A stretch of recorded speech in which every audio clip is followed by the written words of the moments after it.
Welcome back to his first offensive series, the second series of the ball game. He has a first and goal on the 7 after that huge play he just got. 2:04 left in the first quarter. Still 0-0, obviously. So as you can see here, he actually went no huddle. And so what he did was he audibled from his offset eye, that close offset eye weak, into a twin set out of the I formation. So basically means his Z receivers right here, his X receivers up here, he's up on the line. And then of course I backs.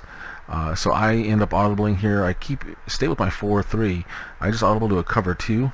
So essentially he's got flat. He's got hook zone. He actually has a deep hook. He would be running the Tampa, but I'm playing him to make sure he doesn't get too deep. He's got flat hook zone right here, and then you got the 2 deep safeties. So essentially what he is running out of this looks to me like it's just a straight ISO. Now the one thing about the ISO in the video game, doesn't really block it that well. The fullback usually doesn't. In this case I don't think it's any different, but he still can make some good reads off this and find a hole. When you're running an ISO, you always want to run it to the 3 technique side, or basically you're going to run it to the first bubble to the center. Okay, what a bubble is it's the space between 2 linemen that's wider than a full gap. So in this case there's a bubble right there. It's wider than the gap. He's playing outside shade, he's playing weak side shade. That opens up this gap. You have a linebacker back here creating the bubble. Okay, there would be another bubble right here actually, because he's head up in this case, but it's still wider than a gap. And then a third one right here.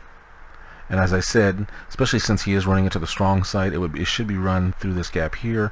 Basically what you would be getting is combo blocking here, working the way to next level there, blocking out here, kicking out there, base up, go ahead and base up here, and then your fullback should lead right up the hole, with the back making the decision of which direction to go once he hits the hole. And this is a very quick hitting play. That should be a quick hitting play. So we'll go ahead and run through this and see what happens. So you can see I'm playing the linebacker here, so the reason I'm doing that is normally he's going to get deep. I want to keep him short. I want to keep him under here just in case some sort of crosser comes. It's down here on the goal line. That's the most dangerous play, and I want to make sure that I have that covered. I have my each of my under coverage here are supposed to be playing the under routes, the shorter routes in this case. So I've made that adjustment as well. So let's run through, see what happens, and then we'll discuss.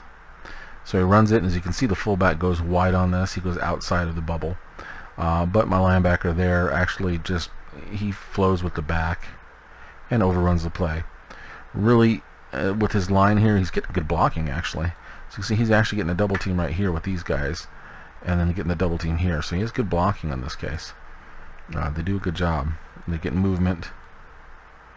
As you can see there, boom, he gets about a good 6 yards, I think. Yeah, down to the 1 yard line. So that's a very good gain for him. Let's see, what did I do there? Well, basically I did my job. I sat and read for a second just in case it was a play action. And I get sealed. My middle backer here does a horrible job. The moment you see a center down blocking, if you are a middle linebacker, your job is to fill now.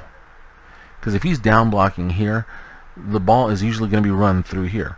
You have a pulling guard here, so it could be a power. I mean, that's very much a possibility. But your responsibility in that is to hit this hole as hard as you can. Because more often than not, at least on the lower levels of high school and college, what you're going to be seeing is a trap of some sort. So where the back can come through here, whether it's the fullback or the tailback. But in this case, so he's got this double down here. And then we get this right here. Once you see that center blocking down, you fill it. Well, he doesn't. He actually scrapes, comes over the top, and puts himself out of position. In this case, he should have that gap. If he fills that gap, once he sees his guy down blocking, and then he keeps his outside leverage here, you can contain the run. And then once he fills, now there's no place for the back to go. But what we get in this case is a scrape. So the back is able to come here, bounce up inside, get himself a nice little gain, and second down and 1. So boom, boom, yep, hits up the hole, and gets his 1 yard. And if he doesn't run into his own guy's back, he probably has the touchdown. Okay, for this one, I'm giving a grade of a 1, just simply because obviously I did not have play success, so therefore it's a 0 for that grade. I did play my responsibility as my player, as the guy I was controlling. So I get a 1 out of that, but there were no bonuses. I mean, there was nothing big to where he gets a bonus or a negative for me. And I didn't do anything special, obviously. No turnovers, no TDs or safeties, so obviously no bonuses for me on that. So we'll go ahead and give this a 1. I did play my responsibility. My middle linebacker, who was controlled by the computer, did not. That happens.